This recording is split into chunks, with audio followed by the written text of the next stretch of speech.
recent government rule threatens to close federal purse strings to colleges and universities that don't have an anti-drug policy. One Stanford University faculty member says that's just simply blackmail. He flaunts his use of illegal substances and is fueling debate over personal freedoms versus the war on drugs. Hello, I'm Catherine Crier. Welcome to Crier Company. The federal policy requires campuses to adopt anti-drug rules or lose vital federal funds. Stanford University, which received more than $120 million in government money last year, accepted the regulations in December. Its new guidelines say teachers can be fired and students expelled for making, having, selling, or using illegal drugs on campus. Critics claim the policy violates the foundation of colleges as places of free thinking and speaking. Should universities have to comply with the directive? Let's ask our panelists. Representative Nita Lowy of New York is on the House Select Committee for Narcotics Abuse and Control. Susan Grossman is with the Institute for Substance Abuse Studies at the University of Virginia. She's a non-teaching assistant professor of behavioral medicine and psychiatry. Nancy Lord is a libertarian attorney and a non-practicing physician. Welcome. Should these universities have to comply with this new federal anti-drug policy? Congresswoman, let me start with you. Certainly. This has been an absolutely critical law in order to stop the use of drugs and alcohol on our campuses. I work very hard to make sure that in the early years we have adequate money for drug education, and then to see on the college campuses professors absolutely ignoring the law, I think is not only inappropriate, it's dead wrong. Susan, what do you think? I agree. I think that colleges and universities have to become, again, communities of concern and caring, as the Boyer Commission pointed out last year. And these are young people who need to learn to comply with the law, along with having prevention and education programs. Nancy, any problem with this at all? Yes, I have a problem with it. I think it's very unfortunate that the colleges have accepted so much money and continue to accept so much money from the federal government that they are in a position of having to comply with these regulations. Now, obviously, the laws are the laws, and whatever we may feel about the war on drugs, which I don't happen to agree with, aside, the laws we have are adequate. If someone's using the drugs, the federal government or the state government can come in and arrest them. There's no reason to involve the colleges, and in the case that we're about to discuss, there's no proof this man is really using drugs. He's being indicted for saying he used drugs. They're talking about getting rid of his job because he talks about using drugs, not because he uses drugs, and that's a very, very scary thing. Well, Nancy, we will come back to that issue and continue with the panelists a bit later, but we're going to speak with the man who provoked this debate coming up next on Crier & Company. Free speech and academic freedom issue was more important to me than the job.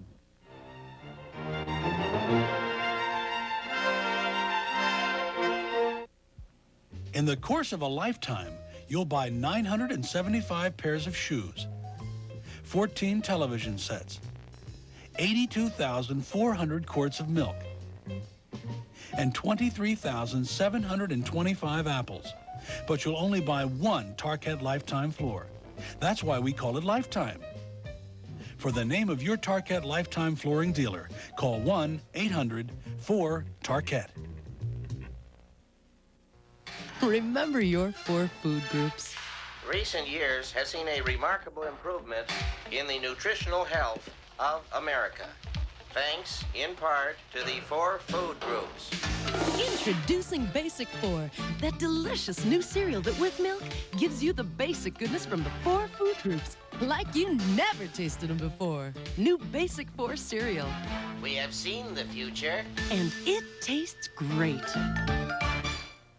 If you're using non-aspirin pain relievers, you should know about new Bear Plus. Bear Plus has Bear Aspirin for powerful pain relief and Stomach Guard to help prevent stomach upset. So bang pain back with new Bear Plus. Tough on pain, gentle on your stomach. The 1991 Atlanta Braves. The new faces. I'm going to do whatever it takes to help this ball club win. The new look. There he goes. It's going to be a whole new ball game. The new attitude.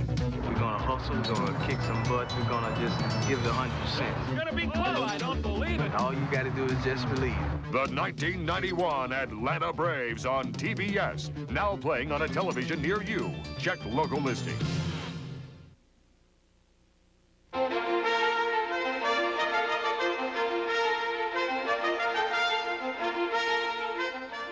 Stuart Reges has been a lecturer at Stanford University for 11 years. Last fall, he admitted in the campus newspaper he uses illegal drugs and carries them around in his backpack. But Reges didn't get into trouble until he wrote a letter to U.S. Drug Policy Chief Bob Martinez and tempted Martinez to do something about it. Martinez did. He told Stanford officials they must get rid of Reges or risk losing federal funds. Reges is now on paid leave pending an investigation and joins us from San Francisco. Stuart, what's all the fuss about? Well, it's not really an issue of the war on drugs per se. That's an interesting argument. We could have that argument if people want to today. But I think the issue is really the way in which the war on drugs is going to be waged. What are acceptable tactics? An interesting thing is that the government cannot find me guilty in a court of law for anything that I have said to the government so far. And so in essence, the government can't touch me for what I've done publicly. Yet they're asking Stanford to do so. They're asking Stanford, in fact, requiring Stanford to fire me, which in essence is asking Stanford to become a partner in the war on drugs to extend the government's ability to punish drug users. And I think that that's incompatible with the university's mission. Well, now, is this under the federal policies that the advocating of drug use is sufficient?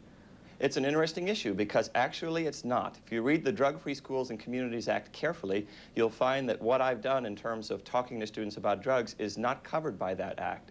But I think that the pressure is real. I think basically Martinez is telling them they'd better fire me or they're going to be in trouble.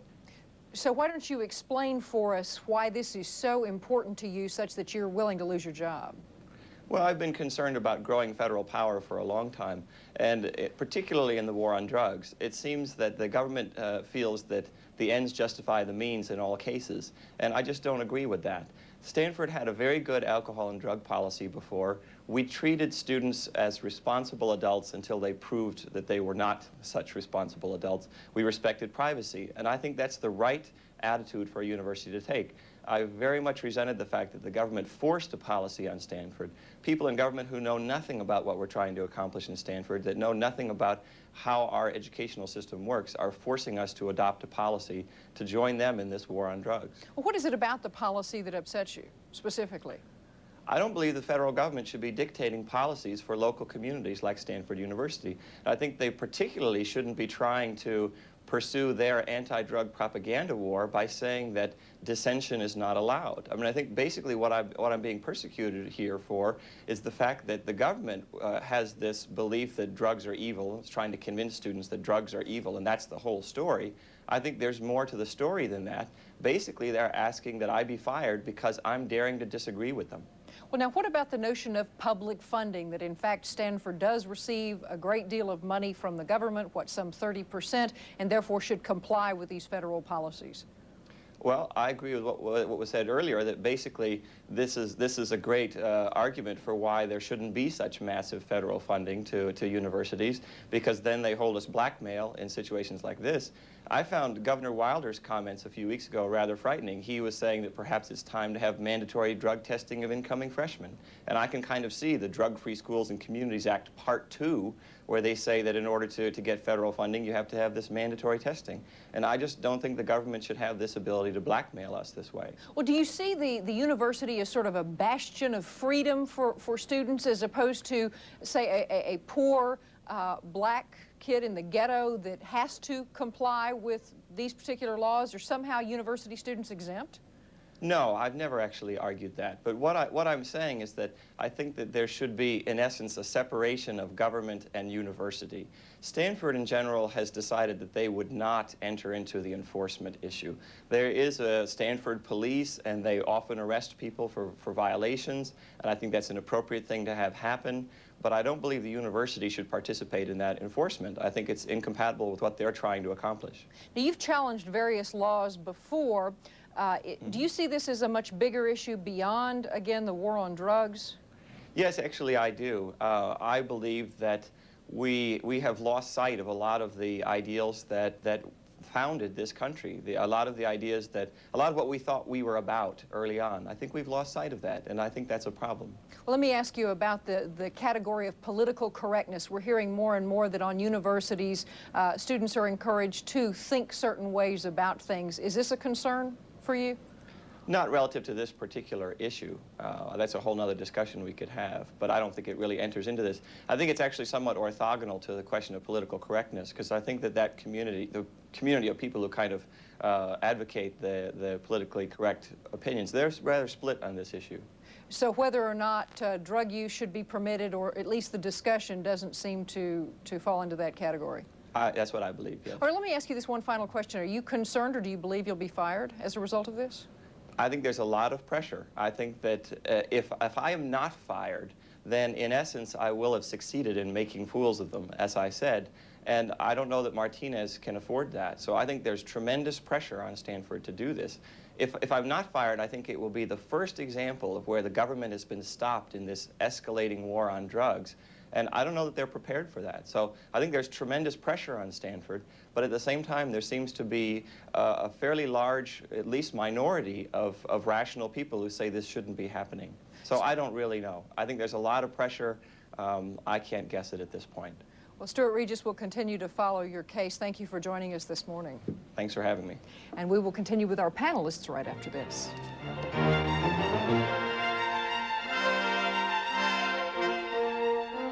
In olden days, a glimpse of stocking was looked on as something shocking. Now heaven knows, anything goes. The classic songs of Cole Porter, elegant. In the still of the night. Sophisticated. It's delightful, it's delicious, it's the lovely. Romantic. Every time we say goodbye. Now the Columbia Music Collection brings you 42 all-star performances of Cole Porter's most memorable songs, including this 1938 landmark recording by Mary Martin. 'Cause my heart belongs to Daddy. And each of these classics has been digitally remastered using today's sophisticated technology to sound better than ever. Call now and get Cole Porter at the special introductory price of $9.95 for 2 double-length CDs or cassettes, or 4 records. Over 2 hours of music. Plus, you'll get this fact-filled booklet. Up your Shakespeare. Start quoting him now. We'll also send you about every 4 to 6 weeks another volume in the Great American Composers series, like George Gershwin and Irving Berlin, for a 10-day risk-free preview. Keep only those you want. There's no minimum to buy. Cancel at any time. It was just one of those things, just one of those crazy flings. So call now and get Cole Porter at our $9.95 special introductory price. To order Cole Porter songs for the special introductory price of $9.95 and receive your free booklet, call now 1-800-767-3400. Or send a check for $9.95 plus $2.95 shipping and handling to the address shown on your screen. For faster service, call 1-800-767-3400. That's 1-800-767-3400. I don't think he should be suspended, because I think he's one of the, he's a fine teacher, and I think that's the bottom line. That's the important thing. I would have let him go for good. I think paid leave is kind of an equivocation. Things that they've cited for putting him on leave were, to me, all just freedom of speech issues, and so I don't feel that he should be placed on leave for that.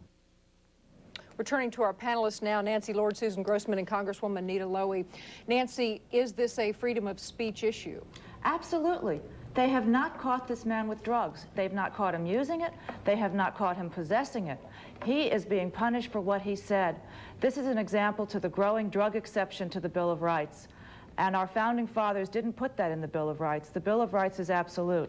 It doesn't matter if drugs are involved. You still have a right to speak freely, to be free of unreasonable search and seizures, all the way down the road. And the federal government is coming in here and tromping on those rights.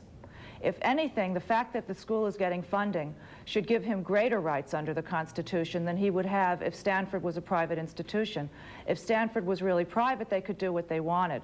But because they're taking funding, they must give him his constitutional rights. Congresswoman, do you feel comfortable with the notion he could be fired without ever having discovered him possessing drugs or using drugs? Well, first of all, I don't think this is an issue of free speech.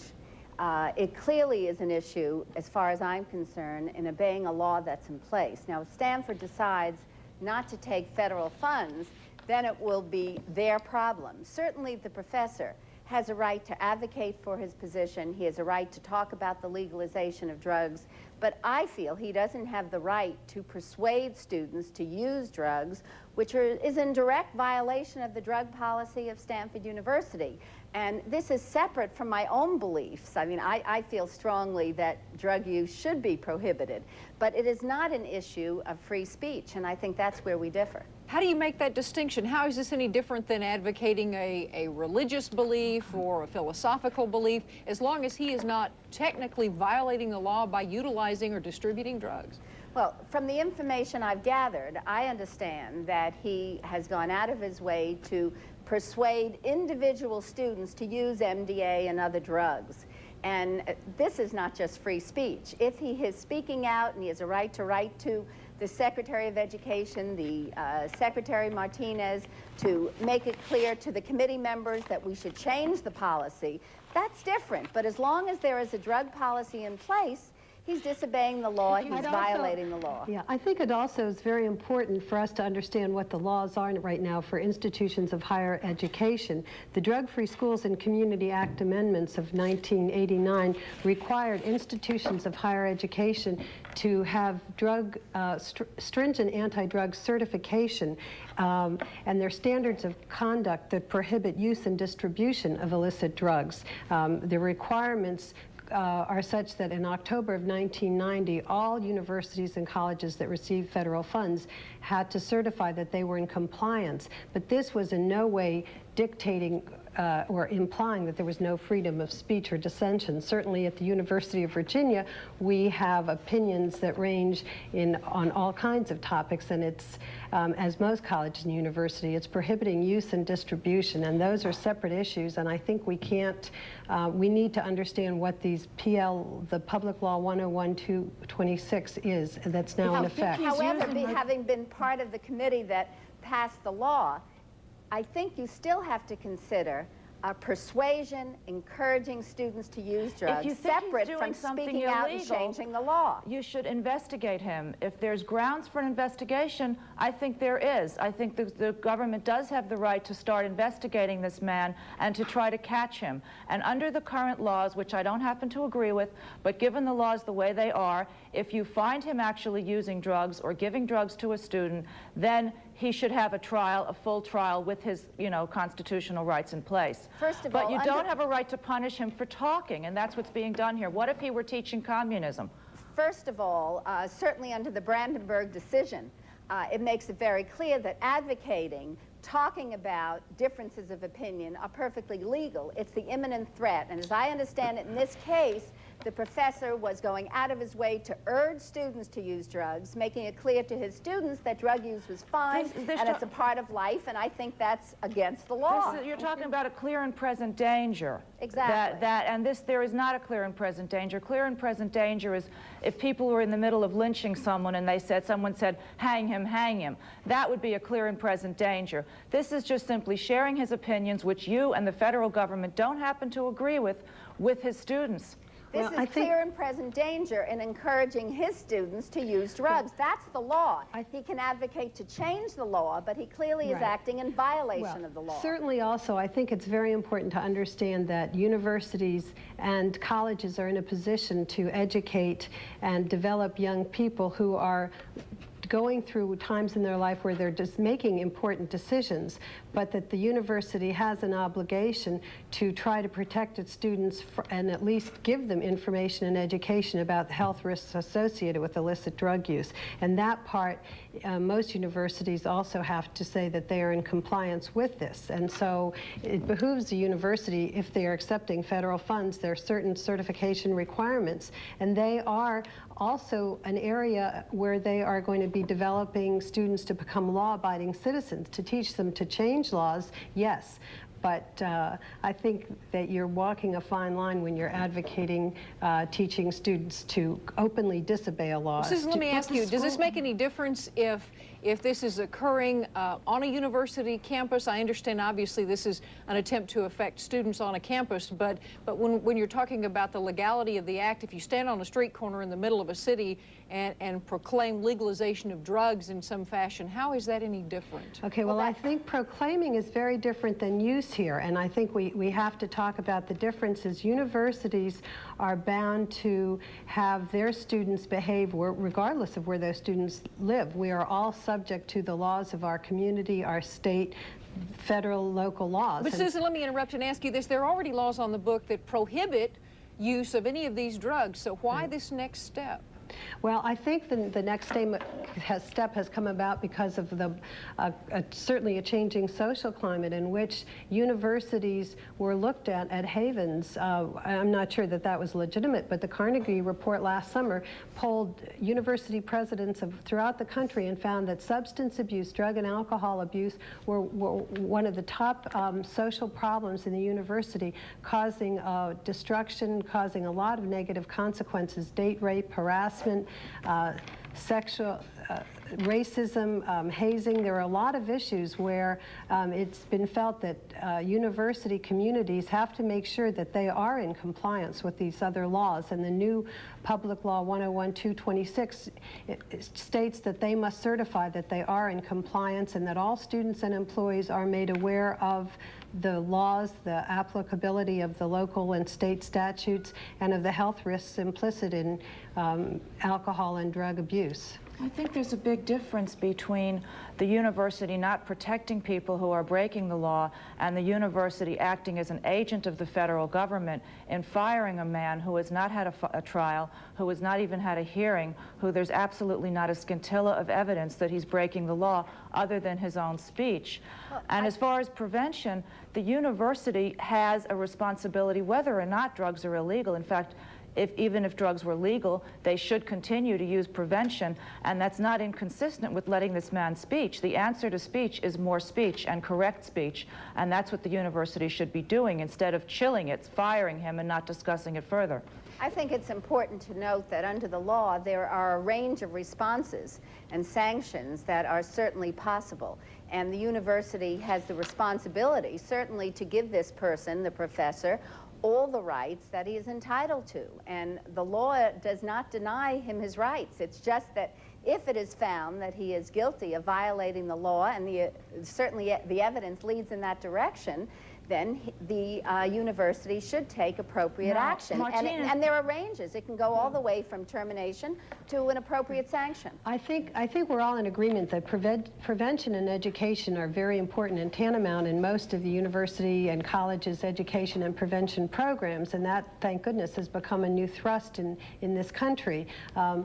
But nevertheless, I do think enforcement has started to become a bigger part of a university environment simply because some university students apparently thought that they were protected or were outside of the law. And because, of course, this is where we're developing the leaders of our nation, our future physicians, congresswomen, congressmen, lawyers, etc., we need to make sure that they understand that they need to be within the law. Susan, let me ask you a question about this. If we're talking about concern about conduct and taking care of students, it seems that studies show alcohol is a much greater problem on campuses. Is this truly an effective measure, particularly with the free speech concerns, when in fact the greater focus might ought to be on alcohol use, and this is not prohibited in the same fashion? Yes, well, it is, Kathy. It is prohibited, actually. Part of the law. It is part of the law, as the Congresswoman says, but I do think that's a very important point, and that we need to make sure that we get back on track to understand that alcohol abuse is by far a greater threat, a greater health risk, and certainly has had far more negative effects for students on the universities throughout the nation. Kathy, I would just like to add to that, because one of my greatest concerns as I travel around to the high schools in my district is that as a result of the education, drug use is down, but alcohol abuse is way up. That's right. And I think we have to treat them both and make sure that our educational programs focus on both alcohol and drug abuse. Congresswoman Nita Lowy, Susan Grossman, Nancy Lord, thank you very much for joining us today. And my thanks to Stuart Reges, and we'll be right back. Thank you.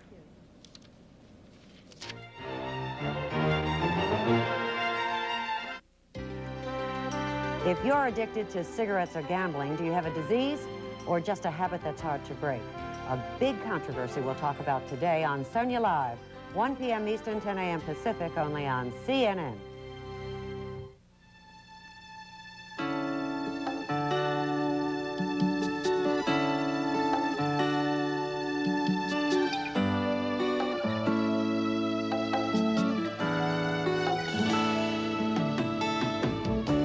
From the first moment we set foot on the Cayman Islands, we felt warm, welcome, and completely relaxed. The Cayman Islands. Butter? Philly. Thank you. Looks good, doesn't it? Ounce for ounce, Philly cream cheese has half the calories of butter or margarine. Next time, butter your bread with Philly instead. Poison ivy, insect bites, rashes. Too many choices. You only need one. Cordade. Stop the itch and heal the rash with a brand doctors recommend most. Present arms. Cordade, the only aid you need. Monday, Friday, Saturday, Thursday. Kellogg's Fun Pack. Choosing one is half the fun. Mom, what day is it? Headline News, I'm Chuck Roberts. The Soviet Union will stay united. Every 30 minutes, CNN Headline News updates the latest news, business, and sports, as well as lifestyles, features, and your local news. CNN Headline News.